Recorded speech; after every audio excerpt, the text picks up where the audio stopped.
મહેસાણા શહેરમાં શુદ્ધ ખોરાકના નામે લોકોના આરોગ્ય સાથે ચેડા કરતા તત્વો સામે ફૂડ એન્ડ ડ્રગ્સ વિભાગે લાલાક કરી છે। મહેસાણા ફૂડ વિભાગ દ્વારા દેડિયાસર જીઆઈડીસી વિસ્તારમાં આવેલી 2 ડેરીમાં જે મહાકાલી ડેરી તથા નમન મિલ્ક ડેરીઓમાં આકસ્મિક તપાસ હાથ ધરી શંકાસ્પદ પનીર બનાવતી 2 કંપનીને ઝડપી તેમજ 2.72 લાખનો જથ્થો સીઝ કરવામાં આવ્યો છે।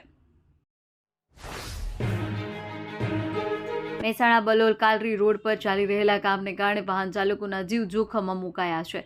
ઇન્દ્રપ ગામ નજીક રાત્રિના સમયે એક લોડિંગ વાહન પલટી ગયું જ્યારે અન્ય એક વાહન હિટાચી મશીનને કારણે અટવાઈ ગયું। ઘટનાને કારણે રોડ પર લાંબો ટ્રાફિક જામ સર્જાયો।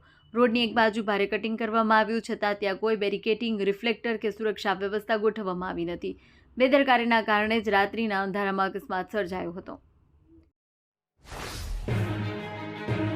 દેશની જાણીતી કોમેડી સિરિયલ તારક મહેતા કા ઉલ્ટા ચશ્માના કલાકારો મયુર વાંકાણી અને શરદ સાંગલા આજે અંબાજીધામ પહોંચ્યા। તેમણે મા જગતજનની અંબાના દર્શન કર્યા અને પોષી પૂનમના પ્રાગટ્ય મહોત્સવ માટે ભક્તોને આમંત્રણ આપ્યું હતું।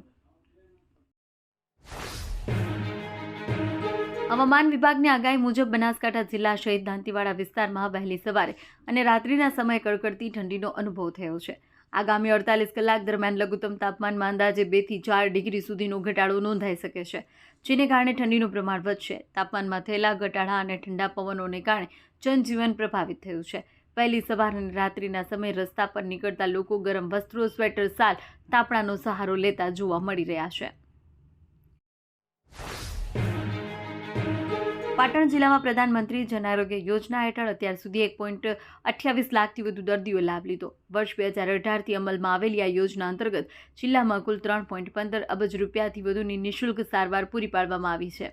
યોજનાનો વ્યાપ સતત વધી રહ્યો છે। વર્ષ 2025 દરમિયાન અત્યાર સુધીમાં 72,786 લાભાર્થીઓને આયુષ્માન કાર્ડનું વિતરણ આપવામાં આવ્યું છે, જેના દ્વારા 48 કરોડ રૂપિયાથી વધુની સારવારનો લાભ જિલ્લાવાસીઓને મળ્યો છે। 21 લોકોનો ભોગ લેનાર વડોદરા અને આણંદ જિલ્લાને જોડતો ગંભીરા બ્રિજને સમારકામ કરી ફરીથી શરૂ કરવાની કામગીરી ચાલી રહી છે। હાલ યુદ્ધના ધોરણે આ બ્રિજને શરૂ કરવા માટે તૈયારીઓ ચાલી રહી છે। આ દરમિયાન ગંભીર બેદરકારી પણ જોવા મળી રહી છે, જેમાં મજૂરો દ્વારા બ્રિજની કામગીરીનો કાટમાળ નદીના પાણીમાં જ ફેંકવામાં આવે છે। વાઇબ્રન્ટ સમિટને લઈ રાજ્યભરમાં તૈયારીઓ તેજ બની છે। તે વચ્ચે મુખ્યમંત્રી ભૂપેન્દ્ર પટેલ આજે દિલ્હી પ્રવાસે છે। આજે ગાંધીનગરના મહાત્મા મંદિર ખાતે યોજાનાર કાર્યક્રમમાં હાજર રહી શકશે નહીં તેવી શક્યતા છે। મુખ્યમંત્રીના દિલ્હી પ્રવાસને રાજકીય રીતે મહત્વપૂર્ણ માનવામાં આવી રહ્યો છે। રાજકીય સૂત્રોના જણાવ્યા મુજબ મુખ્યમંત્રી ભૂપેન્દ્ર પટેલ દિલ્હી પ્રવાસ દરમિયાન ભાજપના રાષ્ટ્રીય નેતૃત્વ સાથે મહત્વની ચર્ચાઓ કરી શકે છે।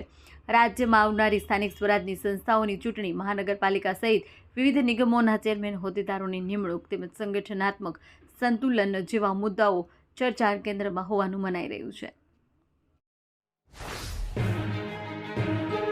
મહેસાણા જિલ્લાનું વિસનગર ખેતીવાડી ઉત્પન્ન બજાર સમિતિ હાલમાં ગુવારની આવકનું મુખ્ય કેન્દ્ર બની રહ્યું છે। અહીં નવા અને જૂના ગુવારને મળી દૈનિક 1000 બોરીની વધુની આવક થઈ છે। સમગ્ર ઉત્તર ગુજરાતમાં ગુવારની સૌથી વધુ ભાવ વિસનગર માર્કેટ યાર્ડમાં મળી રહ્યા હોવાથી અન્ય વિસ્તારોમાંથી પણ ખેડૂતો અહીં પોતાની જણસ વેચવા માટે ઉમટી પડ્યા છે।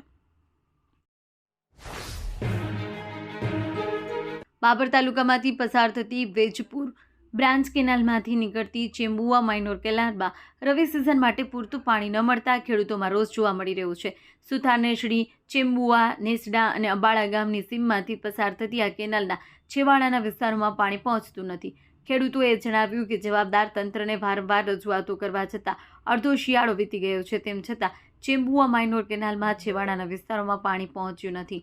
હાલમાં કેનાલ સૂકી ભઠ્ઠ જોવા મળી રહી છે।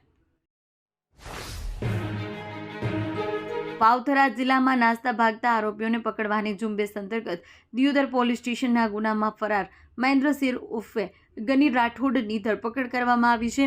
વાવથરા જિલ્લા પોલીસની એસઓજી દ્વારા દિયોદર ટાઉન વિસ્તારમાંથી તેને ઝડપી પાડવામાં આવ્યો હતો। પોલીસ મહાનિરીક્ષક ચિરાગ કોરડિયા, સરહદી રેન્જ કચ્છ ભુજ અને પોલીસ અધિક્ષક ચિંતન તેરૈયા વાવથરા જિલ્લાની સૂચના બાદ એસઓજી ટીમે કાર્યવાહી કરી એસઓજી પોલીસ ઇન્સ્પેક્ટર શ્રી એજી રબારીના નેતૃત્વ હેઠળ સ્ટાફ દિયોદર પોલીસ સ્ટેશન વિસ્તારમાં પેટ્રોલિંગ કરી રહ્યો હતો।